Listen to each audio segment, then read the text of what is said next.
Well, welcome back. As the picture sees, we're going to be testing out.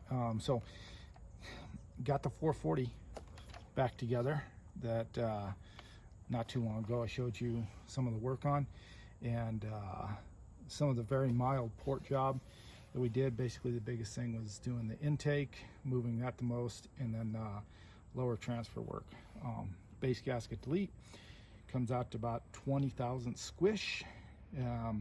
Exhaust is set at 100, 120 on the upper transfers, and then the intake 77 is where I landed on. So it is a work saw, so that's why went kind of mild, not polished the exhaust, of course. It's warmed up. I've had it. It's close to being tuned. The low maybe needs a little adjustment maybe, but the high right now is still burbling a little bit. 12.7 is what I have it set at for the moment. So let's see how it goes.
I think that's a very acceptable work saw right there.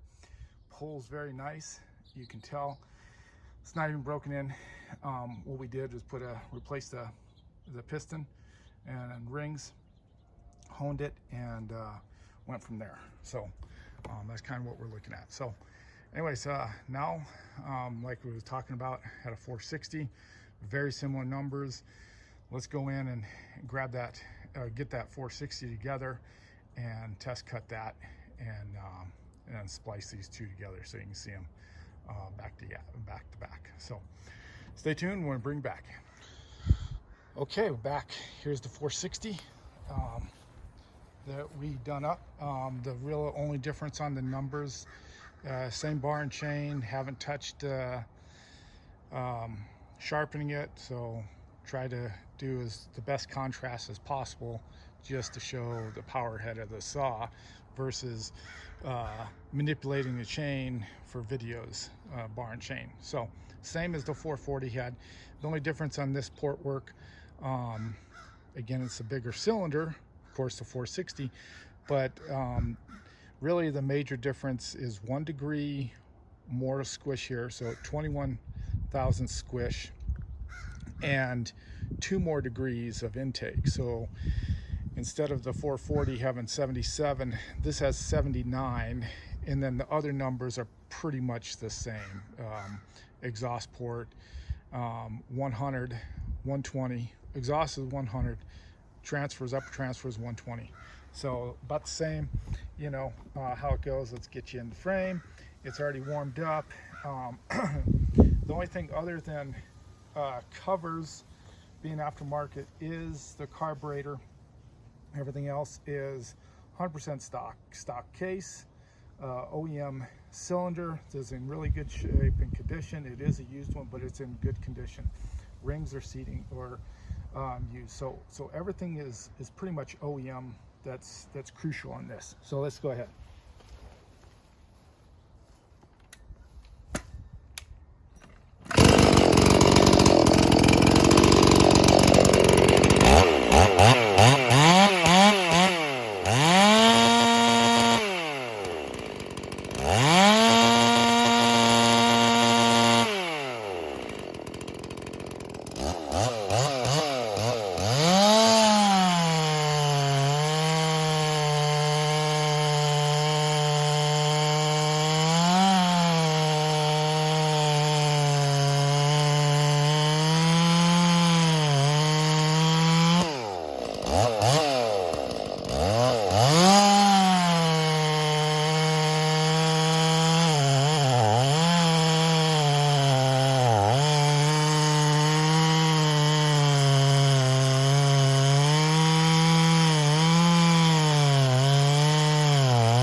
Well, there you have it. As I was going to say, is the carburetor on here is aftermarket. It's about the only thing I had. I had an OEM Walboro, but it was not acting very well. So I put this aftermarket on. I think it's an Oak Tan or something like that. So it's hard to say. Obviously, it lost the high.